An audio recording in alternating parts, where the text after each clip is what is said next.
कल रात स्थानीय समय के अनुसार लगभग 11:43 बजे ईरान ने के बार शेक्ड बैलिस्टिक मिसाइलें सीधे इजराइल के दानव परमाणु परिसर पर दागीं, जो इजराइल के नकारात्मक रेगिस्तान में स्थित है। यह वह परिसर है जिसे इजराइल ने 60 वर्षों से मान्यता देने से इनकार किया है कि वह मौजूद है। वह परिसर जो किसी भी आधिकारिक सरकारी दस्तावेज में नहीं दिखता, जो परमाणु वॉरहेड बनाता है और इजराइल को उसका अघोषित परमाणु शस्त्रागार देता है। इसका अनुमान 80 से 400 हथियारों के बीच है।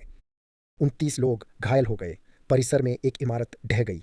कुछ मिनटों में इजरायली सेना के सेंसर ने पूरा इलाका लॉकडाउन कर दिया, मीडिया पहुंच रोक दी और इजरायली पत्रकारों को यह बताने से मना कर दिया गया कि असल में किस हिस्से पर हमला हुआ था। ईरान राज्य टेलीविजन ने अनुमति के लिए इंतजार नहीं किया। उन्होंने तुरंत स्ट्राइक की पुष्टि प्रसारित कर दी। उनके बिल्कुल वही शब्द nuclear facility for nuclear facility नान का जवाब दे दिया गया है। यह ऑपरेशन की 31वीं लहर थी, सच में प्रॉमिस 4। और उसने एक ही नियम तोड़ दिया। दोनों पक्षों ने कसम खाई कि वे कभी नियम नहीं तोड़ेंगे। अगले कुछ मिनटों में मैं आपको बिल्कुल बताने वाला हूं कि दानव क्या है, क्यों इजराइल इसे मौजूद नहीं मानना चाहता और क्यों एक ही स्ट्राइक ने मध्य पूर्व को उस बिंदु तक धकेल दिया है जहां न्यूक्लियर युद्ध सिर्फ संभव नहीं बल्कि संभावित हो गया है। उससे पहले कि हम आगे बढ़ें, आपका समर्थन यह चैनल चलाते रहता है। कृपया सब्सक्राइब करें और वीडियो को लाइक करें ताकि मैं आपको वह महत्वपूर्ण जानकारी दे सकूं जिसे मुख्यधारा का मीडिया नहीं छूना चाहता।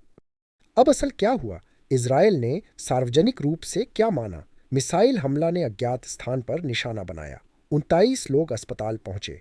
छोटे मध्यम से गंभीर रहीं। एक इमारत को नुकसान, बस इतना ही। क्या मारा गया था इसकी पुष्टि नहीं मिली। डेमन की कोई मान्यता नहीं, परमाणु से जुड़ी किसी बात का भी उल्लेख नहीं।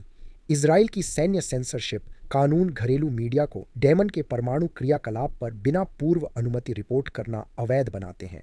दक्षिण में घायल खबरें इजरायली चैनलों ने दी, पर प्रमुख स्रोत ने डेमन परमाणु सुविधा जैसे शब्द नहीं बोले। ईरान के पास ऐसी रोक टोक नहीं थी। आईआरजीसी ने 15 मिनट में राज्य टीवी पर हमले की घोषणा की।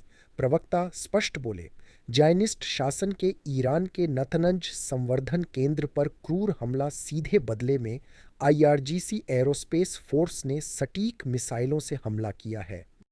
चलिए साफ साफ बताएं कि क्या हुआ। ईरान ने कहा है कि उसने परमाणु हथियार बनाने की एक सुविधा पर हमला किया। इजराइल ने कभी नहीं माना कि उसके पास परमाणु हथियार हैं। नीति है परमाणु अस्पष्टता, ना पुष्टि ना इनकार, पर ईरान ने अब उस अस्पष्टता को खोल दिया है। इजराइल अब एक असंभव चुनाव का सामना कर रहा है। डीएम एक परमाणु हथियार साइट है जो 60 साल की रणनीतिक अस्पष्टता मिटा देती है, या इसे इनकार कर दें जिससे ईरान का दावा प्रचार जैसा लगे। दोनों विकल्प नुकसानदेह हैं। अधिकतर लोग मानते हैं कि डैम सिर्फ एक अनुसंधान रिएक्टर है। सच में यह इजराइल के परमाणु हथियार कार्यक्रम का औद्योगिक केंद्र है। डैम शहर से लगभग 13 किमी दक्षिण पूर्व में डैम परिसर स्थित है। नकारात्मक मरुभूमि में यह लगभग 2.5 वर्ग किमी क्षेत्र है। यह साइट 25 किमी तक फैले प्रतिबंधित हवाई क्षेत्र और कई सुरक्षा चौकियों तथा एंटी एयरक्राफ्ट बैटरियों से घिरी है। प्रमुख रिएक्टर IRR-2 को 1963 में क्रियाशील होने पर नामित किया गया था। आधिकारिक क्षमता 26 मेगावाट थर्मल है। वास्तव में विश्लेषकों का कहना है कि रिएक्टर दशकों से 150-200 मेगावाट पर चल रहा है। यह शक्ति अनुसंधान के लिए नहीं बल्कि प्लूटोनियम उत्पादन के लिए है। खर्च हो चुके ईंधन रॉड्स भूमिगत रासायनिक पृथक्करण संयंत्र में पुनः प्रसंस्करण होते हैं, जिससे हथियार ग्रेड प्लूटोनियम निकलता है। अनुमान है कि डेमन ने लगभग 80-400 परमाणु वॉरहेड बनाने के लिए पर्याप्त प्लूटोनियम बना लिया है। यह परिसर प्लूटोनियम निष्कर्षण संयंत्र, ट्रिटियम उत्पादन सुविधा और संदिग्ध वॉरहेड असेंबली कार्यशालाओं को शामिल करता है। इन सभी के बारे में आधिकारिक तौर पर कोई पुष्टि नहीं है। इजराइल डिमोना पर IAEA निरीक्षणों की अनुमति नहीं देता है। यह दुनिया का सबसे गुप्त परमाणु स्थल है जो किसी भी तानाशाही राज्य के भीतर स्थित नहीं है। और कल रात ईरान ने उसे बैलिस्टिक मिसाइलों से छिपा दिया। KR शेक हैंड एक ठोस ईंधन चालित मध्यम दूरी की बैलिस्टिक मिसाइल है जिसकी रेंज 1450 किलोमीटर है। यह गतिशील पुनः प्रवेश वाहन है जो अंतिम चरण में अपनी ट्रैजेक्टरी बदल सकता है, जिससे इंटरसेप्शन कठिन हो जाता है। प्रक्षेपण की तैयारी 10 मिनट से कम है। टर्मिनल वेग के अनुमान मैच 7 से मैच 10 तक हैं। इंटरसेप्टर मिसाइलों को काइनेटिक किल पाने के लिए 90 सेकंड चाहिए।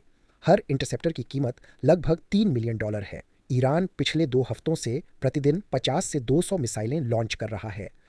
इंटरसेप्टर स्टॉक पाइल रिप्लेसमेंट आप आते हैं उससे तेजी से घट रहा है और अब हमें साफ साफ पता चला है कि मिसाइलें रास्ता बना रही हैं, क्योंकि 29 लोग अस्पतालों में हैं और डैम पर एक भवन ढह गया है। इजरायली अधिकारियों ने यह पुष्टि नहीं की कि कौन सी इमारत पर हमला हुआ, पर विश्लेषकों का मानना है कि हमला सीमा के किनारे स्थित किसी प्रशासनिक भवन पर पड़ा या अधिक चिंताजनक भूमिगत पुनः प्रसंस्करण सुविधा से जुड़ी किसी संरचना पर गया हो सकता है। यदि वही बात है तो यह हथियार बनाने वाले हिस्से पर सीधे प्रहार है जिसे हथियार ग्रेड पदार्थ बनाता है।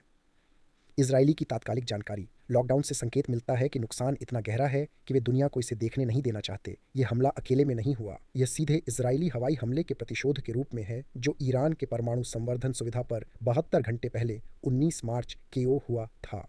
इसराइल के F-35 स्टेल्थ लड़ाकू विमानों ने ईरान के हवाई क्षेत्र में प्रवेश कर ईरान के भूमिगत सेंट्रीफ्यूज हॉल पर बंकर बस्टर बम गिराए। इस हमले ने ईरान के उन्नत IR छिक सेंट्रीफ्यूज के लगभग 40% को नष्ट कर दिया, जिससे उनका कार्यक्रम 1824 महीनों के लिए पीछे हट गया। इसराइल ने इसे रोकथाम के रूप में ठहराते हुए कहा कि यह ब्रेकआउट क्षमता से रोकने के लिए जरूरी था। ईरान ने इस हमले को परमाणु सुविधाओं के विरुद्ध समानुपातिक बदला कहा।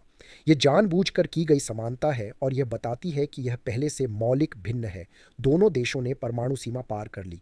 न तो परमाणु हथियारों के प्रयोग से न पारंपरिक हथियारों से एक दूसरे की परमाणु उत्पादन संरचना को निशाना बनाया गया है।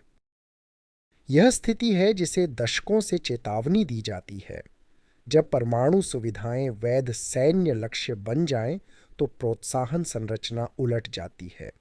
अगर कार्यक्रम नष्ट होगा, पहले के हथियार चलाओ। यह तर्क दोनों पक्षों पर लागू होता है। इजराइल ने कभी यह पुष्टि नहीं की है कि उसके पास परमाणु हथियार हैं, पर सभी विश्वसनीय खुफिया आकलन यही मानते हैं कि उनके पास एक क्रियाशील हथियार भंडार है। अनुमान 80 से 400 वॉरहेड्स तक की रेंज में होते हैं। इनके साथ डिलीवरी प्रणालियां भी होती हैं, जिनमें जेरिको बैलिस्टिक मिसाइलें, पनडुब्बी से प्रक्षेपित क्रूज मिसाइलें और विमान गिराए गए बम शामिल हैं।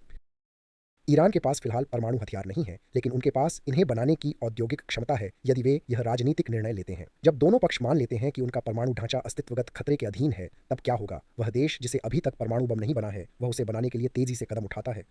वह देश जिसके पास पहले से ही बम है, वह इसे इस्तेमाल करने की तैयारी शुरू कर देता है ताकि दूसरी तरफ बराबरी कर लेने से पहले पीछे न रह जाए। तेल बाजारों ने तुरंत प्रतिक्रिया दी। ब्रेंट क्रूड ने रात भर के कारोबार में 11% तक उछाल मारा। एक बार प्रति बैरल $118 तक छूने के बाद फिर $114 पर लौट गया। व्यापारी इस जोखिम को दाम में शामिल कर रहे हैं कि ईरान की बदला लेने की मुहिम प्रतीकात्मक हमलों से आगे बढ़ सकती है। डेमोन एक सुविधा है। इजराइल के पास समुद्री जल से पेयजल बनाने वाले संयंत्र हैं जो पेयजल का 80% प्रदान करते हैं। प्राकृतिक गैस के प्लेटफॉर्म हैं जो बिजली प्रदान करते हैं, और ऐसे ढांचे हैं जो मिसाइल हमलों के प्रति संवेदनशील हैं। अगर प्रतीकात्मक जवाब से वास्तविक आर्थिक विनाश की ओर मोड़ आ जाए तो इजराइल कुछ हफ्तों में अपने बुनियादी ढांचे के ढहने का सामना करेगा। इजराइल के पास अब 3 विकल्प हैं। पहला, हमला स्वीकार कर तनाव घटाने के संकेत देकर ईरान को बताएं कि इजराइल की परमाणु सुविधाओं पर हमले सहन होंगे। यह मिसाल इजराइल स्वीकार नहीं करेगा। दूसरा, दूसरे ईरानी परमाणु स्थल पर प्रतिशोध दें, बदले की नीति के अनुसार जवाब दें, पर तनाव बढ़ाते रहें।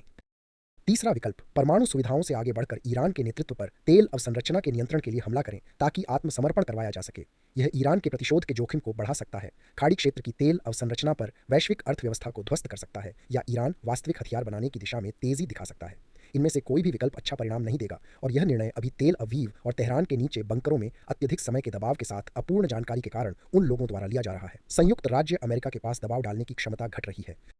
अमेरिकी अधिकारी 2 हफ्ते से शांति निर्माण के प्रयास कर रहे हैं, लेकिन दोनों पक्षों ने हर प्रस्ताव को अस्वीकार कर दिया है। ईरान की स्थिति है कि बातचीत से पहले अमेरिकी और इजरायली हमलों को पूरी तरह रोकना चाहिए। इजराइल की स्थिति है कि ईरान के परमाणु कार्यक्रम को भंग कर देना चाहिए युद्ध विराम से पहले। ये स्थितियां असंगत हैं। इसमें कोई मध्य मार्ग नहीं है। क्षेत्रीय स्थिति बिगड़ रही है। हिजबुल्लाह ने रॉकेट हमलों को तेज किया है।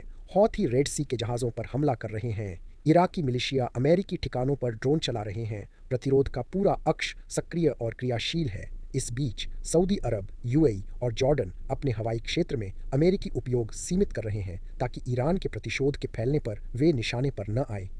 खाड़ी राज्यों ने पिछले सप्ताह ईरान के 48 घंटे के अल्टीमेटम को प्राप्त किया। अधिकतर ने निजी तौर पर माना, पर उसे सार्वजनिक रूप से इनकार कर दिया। खाड़ी ठिकानों से अमेरिकी आक्रामक कार्रवाइयां अब काफी धीमी हो गई हैं। संयुक्त राज्य अमेरिका की सुरक्षा गठबंधन संरचना, जिसे उसने 7 दशक बनाकर रखा था, वह अब वास्तविक समय में टूट रही है, क्योंकि उसके सहयोगी मान चुके हैं कि वॉशिंगटन के साथ संरेखण तेहरान से समझौता करने से अधिक खतरनाक है। डीएम अगर निष्पक्ष माना जाए तो लक्ष्यों में परमाणु सुविधाओं को भी शामिल करें। सोक में शोध रिएक्टर के बारे में क्या? स्टा में संदेहित भंडारण केंद्र के बारे में क्या? मिशा, ईरान के पास एक सूची है। इसके विपरीत, अगर नांस को निष्पक्ष माना जाए तो इराक में रिएक्टर के बारे में क्या? इस्फहान में यूरेनियम सुविधाएं क्या हैं? इजराइल के पास अपनी सूची है। अब दोनों देश एक परमाणु संरचना विनाश दौड़ में हैं, जहां समाप्ति रेखा या तो दूसरे पक्ष के कार्यक्रम के पूर्ण विनाश है, या वह समय है जब एक पक्ष यह निर्णय करता है कि वास्तविक परमाणु हथियार का इस्तेमाल बुनियादी ढांचे को बचाने से बेहतर है। इस वीडियो को उन सभी के साथ साझा करें जो सोचते हैं कि यह संभव है। 31 प्रतिशोधी ईरानी मिसाइलें दुनिया के सबसे गुप्त परमाणु परिसर पर गिरती हैं। 29 लोग घायल हैं। एक परिसर के भीतर एक इमारत गिर गई जिसका अस्तित्व इजराइल मानता नहीं। परमाणु सीमा पार हो चुकी है, न किसी धमाके से, बल्कि हथियार बनाने वाले ढांचे पर जानबूझकर किए गए हमलों से। दोनों पक्ष अब एक दूसरे के परमाणु कार्यक्रमों पर सटीक हमले कर चुके हैं। विस्तार की चढ़ाई पर अब सिर्फ एक पायदान बचा है और दोनों सरकारों के पास उसे चढ़ने से इनकार करने के कारण कम बचते जा रहे हैं। यह ऐसा युद्ध नहीं है जिसमें निकलने की योजना हो। निकास के लिए एक पक्ष को अपनी परमाणु रोकथाम क्षमताओं के विनाश को स्वीकार करना होगा और कोई भी पक्ष स्वेच्छा से ऐसा स्वीकार नहीं करेगा। अगली हड़ताल तक गिनती शुरू हो चुकी है। अब सवाल नहीं कि यह बढ़ेगा, कितनी दूर तक जाएगा, बल्कि यह है कि इससे पहले कुछ स्थायी टूट जाएगा।